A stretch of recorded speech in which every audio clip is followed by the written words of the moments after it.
Hello, and welcome back to the N-Squared World Domination Society, the definitive Starship review series without access to a proper table. Yeah, finally got access to the first issue of the Universe Collection, the La Sirena, and it's a really interesting one. A lot to say about this. First, I know when I opened it, it kind of seemed a bit off. Like, I was aware these slanted up, but it just looked kind of weird. It is correct though. Um, and the little impulse thingies, engines, weapon things, they seemed a bit small. But I keep checking back references and stuff. That's just my mind. Like, as far as I can tell, the model is real accurate. I've got the magazine here, and if you just compare it to, this page where they just do all the angles and stuff, it is correct, and this isn't, or at least it shouldn't be, like the CGI for the model. This should be the actual CGI for the show, because I have seen these differ from the models before, and it's very annoying when it happens.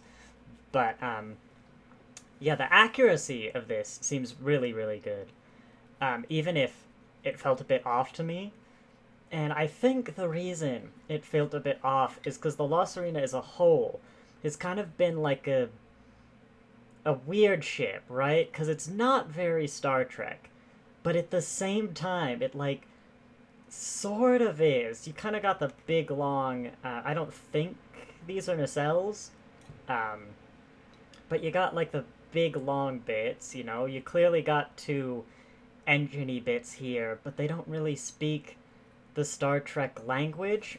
And the book did an amazing sentence that I can't believe I hadn't realized before on, I think, why it's weirdly Star Trek but not. The La Sirena is an upgraded runabout. I mean, it's not. Of course, it's an entirely different ship, but design-wise, like, it's a runabout. And as soon as I read that, I'm like, oh my god, they're right. The La Sirena is just a runabout, which is really interesting. But once I read that, it worked a lot better for me. Of course, it's an alien ship. It doesn't have to be Federation. But, yeah, the La Sirena is just an upgraded runabout, and you can never unsee that. I've seen a lot of complaints online, a fair few at least, that this white has a lot of bleed-through in the red. I'm not sure that's being picked up on camera very well, but some complaints that the white is kind of pink. That is true. If you look real close, it's less a pure white than a pink. It looks really white on camera. I think that's how it might be adjusting the color settings. It's not a big problem. It's only some places if you get real close, like right there, some of the back of these wings. But interestingly, I watched Star Trek Picard for an upcoming video, the whole thing. And at the end, like, I was paying attention to this, some of the shots of the La Sirena, I swear, have bleed through, where the white, like, on here in the show, is actually a little pink. And I don't know if I'm imagining that, or they made, like, bleed through on the paint in the CGI model, but that's real interesting. Finally, the last generic thing. It was real hard to find a size match for this. I tried to use the Enterprise models as a ruler, because I think there's a good chance a lot of people will have them. The best thing I could find is it's a bit larger than the Columbia-class refit of the NX, and it is roughly a little smaller than the proper NX. I can't really get that on camera all at the same time, but you can see it's a tiny bit smaller, but roughly the same size as the NX, so, size-wise, it's somewhere between the two, the NX and its refit. Then I want to talk a little bit more about the model itself. It's really well detailed. The back, all the blue little engine bits the La Sirena has, as far as I can tell, they're all there. They're all modeled correctly. They're all the engine bits the ship has, this model actually has, to the best I can tell. I don't think you'll really be looking at it from the back a lot. It's also real nice, the red, white, and black. I like Federation Gray, is sort of a thing in the show, but from the perspective of, like, a model collector, sometimes, it becomes a bit of a gray, green blob. So having this to break it up and kind of catch your eye is always really nice and appreciated.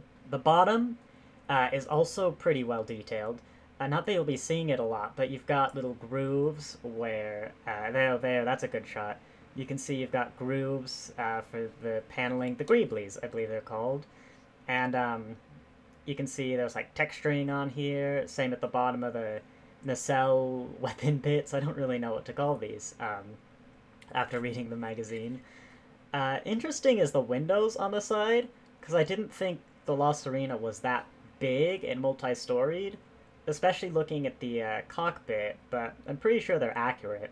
Yeah, real quick aside, I just realized in editing, literally, I just now realized in editing, that, I forgot to talk about this, and I actually think it's real important, that the Lost Sirena logo, as you can see from these pins that delayed it, the arrivement from like a week, you know, it's got quite this complex logo. They actually put that on the side of the model, and they did a really well job. I'm probably just going to put it on screen right now. You can kind of see there. It's got it on both sides, but that's very clearly the siren. And sure, the word bit might be a bit messed up and not perfect, but like, you can very clearly tell that's the Lost Sirena's logo, and they actually managed to get the mermaid, and you can see that's like, that's my pointer finger? Here.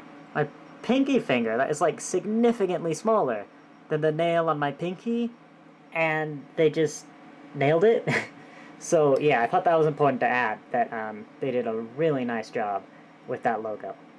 For the space given, of course, but like, real impressed. I've also realized that there's a chance these aren't windows, and maybe they're like panels of some kind, but I don't actually know. I thought I'd add that here. Anyway, back to the original video. If you look at the red paint, let's see if I can get this off. There, I think you can see on the top there's a whole lot of detailing, panel work, these black lines, but then kind of weathering all over the ship, because apparently, I'm not sure how accurate this is, but this ship was launched in the 23rd century, meaning it's at least 100 years old in Picard. Maybe take that with a little grain of salt, because that does feel a bit weird. But yeah, it's a very nicely done model.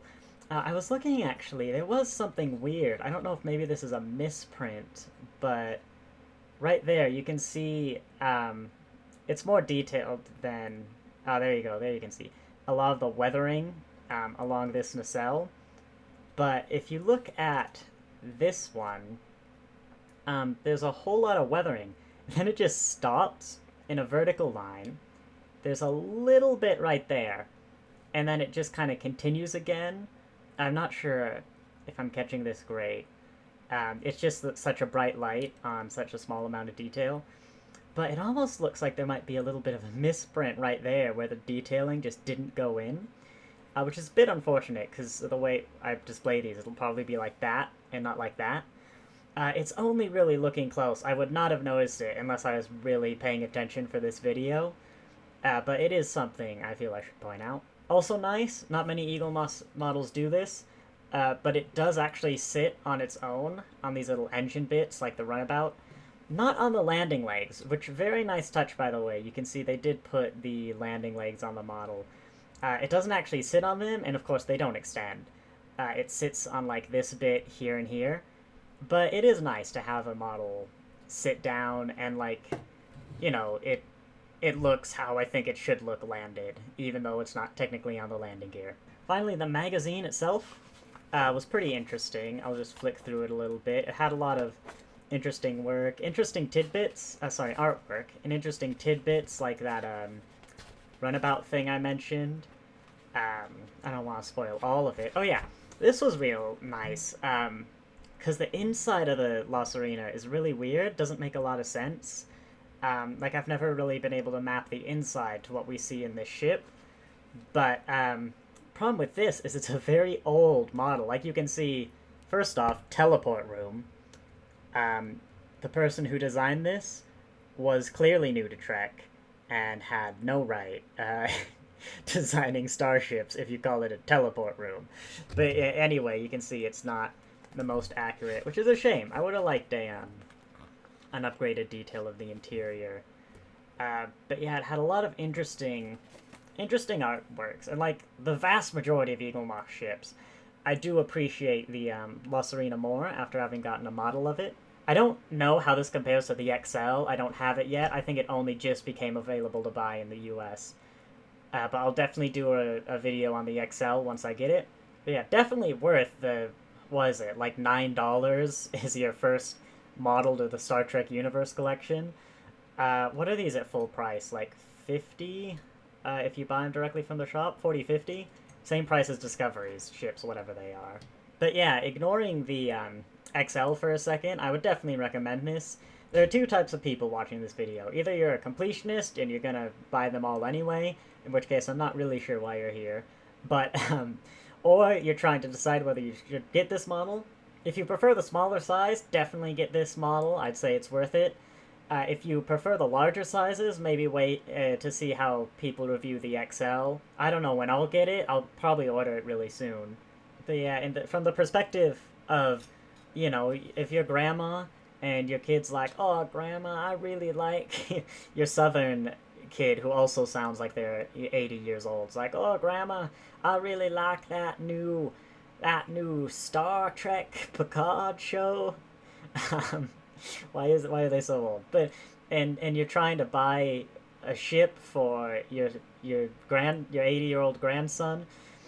You know, this is definitely gonna make a good gift. Oh, almost forgot actually. There's one thing that really bothers me about this model, and that's these little blue force field bits, because you can probably remember from the show they're very prominent, and you can see on here they're very big. They're like almost the whole wing section, but on the actual model, they're kind of like stickers inside the indent where it's supposed to go, so they look much smaller than they should, and they're much less prominent. I think this looks better on camera, actually. It looks a little worse in person. But I just wish these were bigger. They're not, I don't think they're stickers. Hang on. No, yeah. They're not actually stickers. But it's just real annoying that they're kind of smaller. I'm like, could you really not make it a bit bigger, or somehow just print it to be much closer to the right size? Because that is noticeable. I mean, I'd kind of get used to it, I guess, and it doesn't make it not worth the purchase of the model. But I just wish it was a little bigger, a little closer to the screen on those bits. But yeah, very good model. Magazine, which I don't think had any spelling errors for once, I didn't notice. The magazine gives a lot of details on like how the ship evolved, what these bits are, what it's supposed to do, how it's supposed to be made. So it's not really supposed to be like a warp speed fighter. It's like a little freighter or something. Very much like this model. Would recommend, and I hope you enjoyed. If there's any other ships, I'll be doing the whole universe collection as I get them. If there's any other ships you'd like to see, let me know. I have like over half of them from all the collections. And I hope you enjoyed watching. See you next time.